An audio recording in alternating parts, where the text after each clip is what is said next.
এই চিতা দৌড়বে পৃথিবীর সব থেকে দ্রুত গাড়ির সঙ্গে। দেখা যাক কে জেতে। ও চিতা, আচ্ছা ঠিক আছে, আমি আবার ডেকে নেবো। এই চিতাকে পৃথিবীর সব থেকে দ্রুত গতির প্রাণী বলা হয়ে থাকে।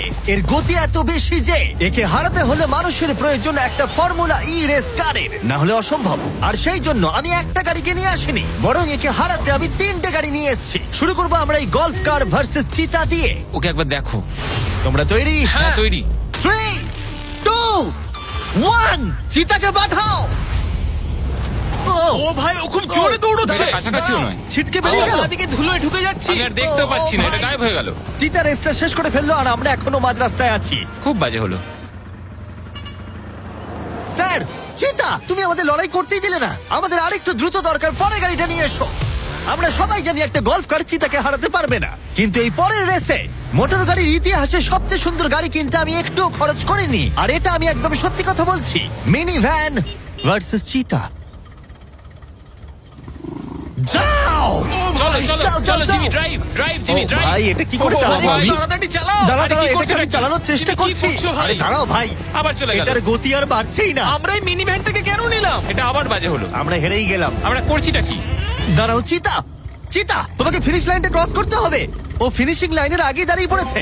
এই তো করেছে। আমাদের সাথে মজা করছে। আমার মনে হয় পশুদের আমাদের সাথে মনে কাজ হয়- করলে এরকমটাই হয়। ও আমাদের জন্য দুঃখিত। হ্যাঁ, ফর্মুলা ই কারের সাথে চিতা রেসের আগে আমাদের এটাকে বাঁচাতে হবে ওভার হিটিং এর হাত থেকে। তার মানে আমাদেরকে এটা করতে হলো। আমি চিতাটাকে হাই বলতে চাই। কি? কেমন আছো? হাই। ও আমি Oh my চিতাটাকে God, ছুলাম। bro. যে কারণেই হোক না কেন, ওরা আমাদের এই শীর্ষ শিকারীর সাথে সময় কাটাতে দিয়েছে। আমার বিশ্বাসই ভাই, হচ্ছে না ওকে যে দেখো আমরা এর কিরকম সামনে করছে। আছি। এখানে এসো মিলি, আমার বিশ্বাস হচ্ছে না আমি একটা চিতাকে ডাকছি। এটা সত্যি খুব বড়। নোলান কি করছো?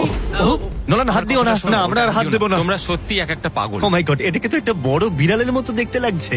হ্যাঁ, খুব একটু দাঁড়াও। cute। আমরা চিতাকে রেসের মাঝখানে একটু ব্রেক দিয়েছি যাতে ও বেশি হাঁপিয়ে না পড়ে। আর যদি তোমরা জানতে চাও, আমরা কোলাব করেছি আমেরিকান হিউম্যান সোসাইটির সাথে, যারা এই সমস্ত প্রাণীদের সাথে আমাদের ভিডিও করতে অনুমতি দিয়েছে। আর সেই জন্য এটা করছি কারণ বর্তমানে পৃথিবীতে 8,000-এরও কম চিতা বাস করে। যে কারণে এই ভিডিও করার সময় আমরা খুব সাবধানতার সাথে এদের সাথে ব্যবহার করছি। এটাই করা উচিত। লোমগুলো কত দাঁড়াও, নরম। চিতাটা কি জোরে গড়গড় করছে। তার মানে ও আমাদেরকে লাইক করে। মনে হচ্ছে মিলি পরের রেসের জন্য তৈরি। চলো যাওয়া যাক। যে সময়ের জন্য আমরা সবাই অপেক্ষা করছিলাম সেই মুহূর্ত অবশেষে এসে গেছে।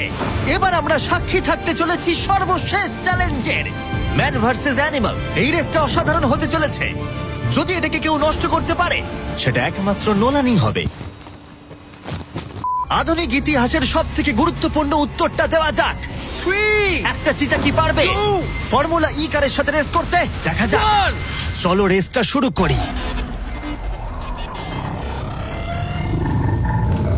যাও। খুব ফাস্ট ছিল।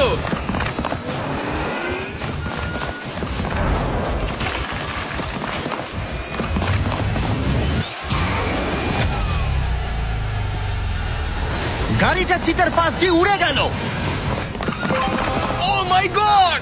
যদিও মিলি জিততে পারেনি, তবু এটা দারুণ যে একটা চিতা বিশ্ব চ্যাম্পিয়নশিপে অংশ নেওয়া একটা গাড়ির বিরুদ্ধে লড়াই করেছে। এটা সত্যিই দারুণ। কিন্তু যখন 1 শতাব্দীরও বেশি সময় আগে প্রথম গাড়ি তৈরি হয়েছিল, তখন 1 লাখেরও বেশি চিতা এই পৃথিবীতে ছিল। কিন্তু বর্তমানে 8,000-এরও কম। এই অসাধারণ প্রাণীগুলোকে বিলুপ্তির হাত থেকে রক্ষা করা আমাদের কর্তব্য, যাতে তারা আমাদেরকে এগিয়ে যাওয়ার জন্য অনুপ্রাণিত করতে পারে।